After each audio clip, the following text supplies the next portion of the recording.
Halo sahabat psikologi, perkenalkan saya Rahma Yuniar, NIM 3107 0007 2310184. Saya Prodi Digital Neuropsikologi Batch 5.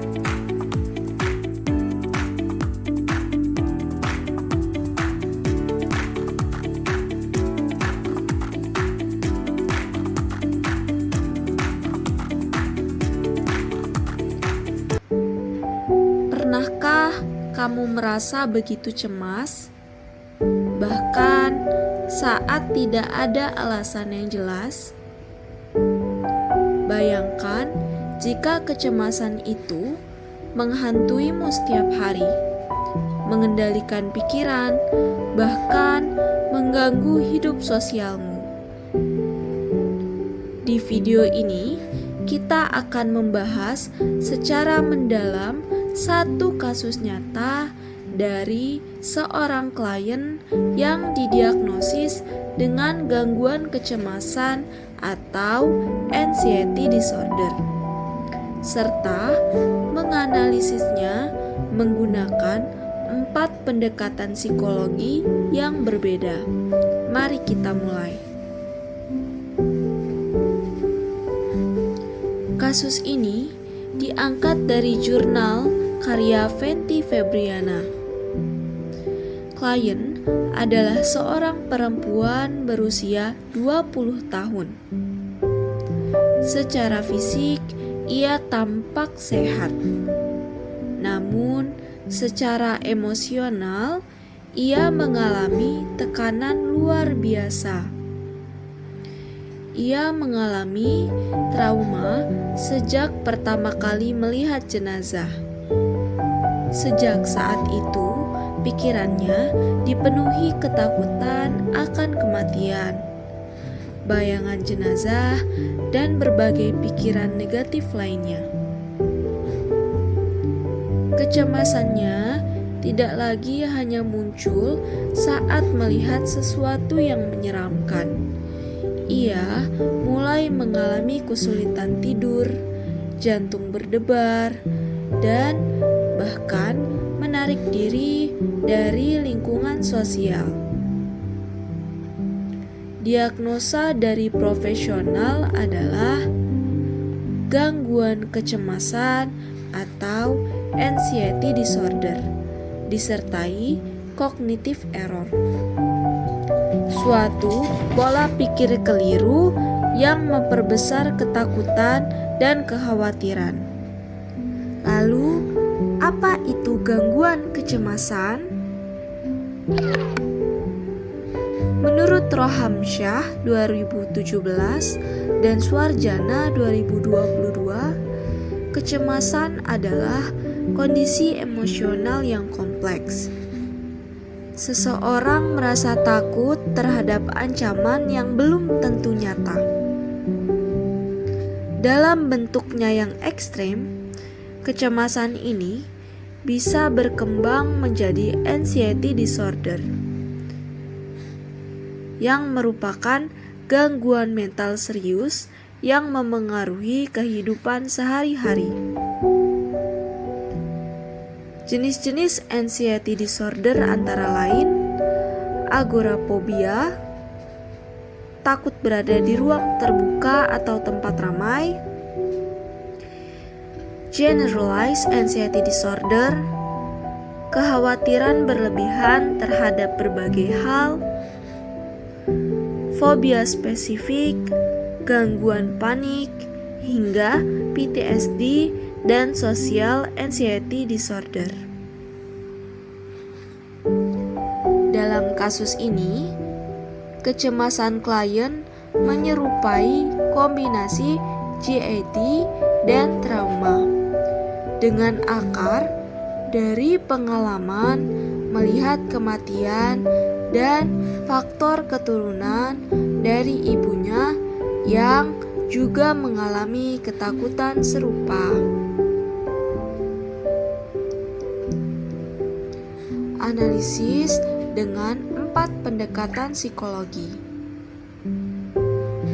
Pendekatan yang pertama adalah pendekatan psikoanalisis dari Sigmund Freud. Freud meyakini bahwa kecemasan berasal dari konflik batin yang terpendam dalam alam bawah sadar. Dalam kasus ini, pengalaman traumatis melihat jenazah bisa dianggap sebagai simbol ketakutan akan kematian yang ditekan ke dalam alam bawah sadar. Kekuatan pendekatan ini adalah menggali akar trauma terdalam yang tidak disadari. Kelemahannya adalah proses terapi psikoanalitik lama dan tidak semua individu mampu mengingat atau memahami akar konflik bawah sadar mereka. Pendekatan yang kedua adalah pendekatan behavioristik dari B.F. Skinner. Menurut behaviorisme, kecemasan bisa dipelajari melalui pengalaman negatif.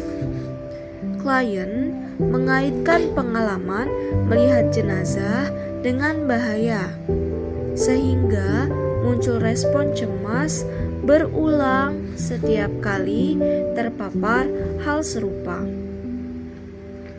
Solusinya adalah dengan terapi desensitisasi sistematis, yang dimana memperkenalkan stimulus yang ditakuti secara bertahap sambil memberikan teknik relaksasi. Kekuatan pendekatan ini adalah terukur dan fokus pada gejala nyata. Kelemahan pendekatan ini adalah tidak menggali penyebab psikologis yang lebih dalam. Pendekatan yang ketiga adalah pendekatan kognitif dari Aaron Temkinbeck. Pendekatan ini fokus pada cara berpikir. Klien mengalami cognitive error seperti overgeneralization, berpikir negatif ekstrim, dan asumsi berbahaya tentang kematian. Solusinya adalah dengan Cognitive Behavioral Therapy atau CBT, yaitu mengenali pikiran negatif dengan menggantinya dengan pikiran yang positif atau rasional. Kekuatan dari pendekatan ini adalah sangat efektif pada kasus gangguan kecemasan. Prosesnya logis, terstruktur, dan terbukti secara klinis. Kelemahannya adalah tidak cocok bagi klien yang tidak siap merefleksi atau menghadapi pola pikir mereka sendiri.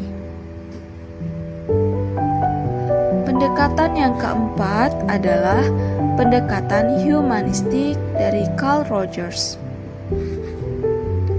Rogers menekankan pentingnya penerimaan tanpa syarat atau unconditional positive recharge.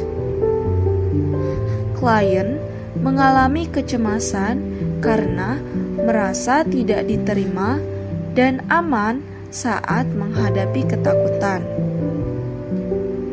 Melalui hubungan terapeutik yang suportif, ia bisa mulai menyembuhkan dirinya sendiri.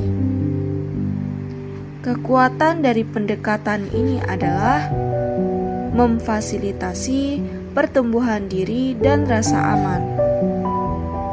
Kelemahannya cenderung terlalu ideal dan kurang fokus pada gejala yang nyata dan mendesak.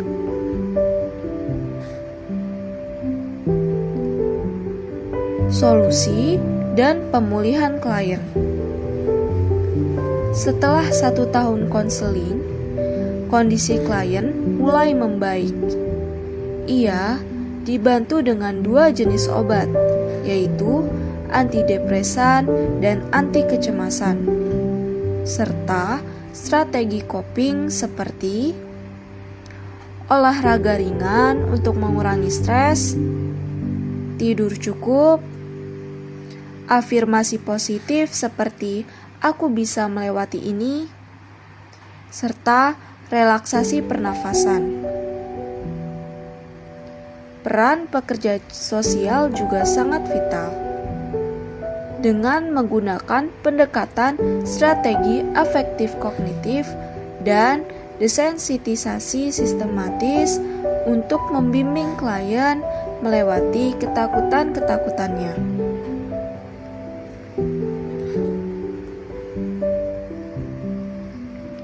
Kasus ini adalah bukti bahwa gangguan kecemasan bukan sekedar cuma takut. Ini adalah gangguan mental yang serius, yang dimana bisa merusak kualitas hidup. Namun, dengan pendekatan yang tepat, baik itu psikoanalisis, perilaku, kognitif, atau humanistik, pemulihan itu pasti bisa terjadi atau mungkin. Bagi kamu yang sedang mengalami hal serupa, ingatlah, kecemasan bisa diatasi. Kamu tidak sendiri, dan kamu bisa melewatinya. Berikut akan saya tampilkan tabel perbandingan dari 4 pendekatan. Psikoanalisis fokusnya adalah alam bawah sadar. Kelebihannya adalah gali akar trauma, dan kelemahannya tidak praktis dan lama. Pendekatan kedua, behavioristik, fokusnya adalah perilaku. Kelebihan praktis dan terukur. Kelemahannya mengabaikan emosi dan pikiran. Pendekatan ketiga, kognitif, fokusnya pola pikir negatif. Kelebihannya efektif dan berbasis bukti. Kelemahannya butuh partisipasi aktif. Pendekatan yang terakhir adalah humanistik. Fokusnya pada penerimaan diri. Kelebihannya bangun relasi dan rasa aman. Kelemahannya kurang untuk gangguan yang berat. Satu hal yang sering kita lupakan adalah bahwa gangguan mental itu bukanlah kelemahan, melainkan tanda bahwa tubuh dan pikiran kita sedang butuh perhatian lebih. Sama seperti tubuh yang bisa demam saat infeksi, pikiran pun bisa demam saat beban emosional terlalu berat. Anxiety disorder sering tidak terlihat, tapi efeknya nyata. Ia merampas rasa aman, kepercayaan diri, dan bahkan motivasi untuk menjalani hari. Anxiety disorder sering tidak terlihat, tapi efeknya nyata. Ia merampas rasa aman, kepercayaan diri, dan bahkan motivasi untuk menjalani hari. Maka, kita semua perlu lebih sadar. Jika kamu punya teman, saudara, atau bahkan dirimu sendiri yang sedang berjuang dengan kecemasan, jangan dihakimi, jangan disalahkan, tapi didengarkan. Terkadang, yang mereka butuhkan hanyalah didengar tanpa dikoreksi, dipeluk tanpa diintegrasi. Keajaiban pemulihan seringkali dimulai dari hal-hal kecil. Teman yang mau menemani, guru yang sabar, atau bahkan video seperti ini yang kalian lihat yang dapat memberikan kalian harapan. Mari ciptakan lingkungan yang lebih peduli terhadap kesehatan mental. Buka ruang diskusi, hargai emosi, dan jangan ragu mencari bantuan profesional, psikolog, psikiater, konselor, atau pekerja sosial lainnya. Semua adalah jembatan menuju hidup yang lebih tenang, karena semua orang berhak untuk sembuh, termasuk kamu.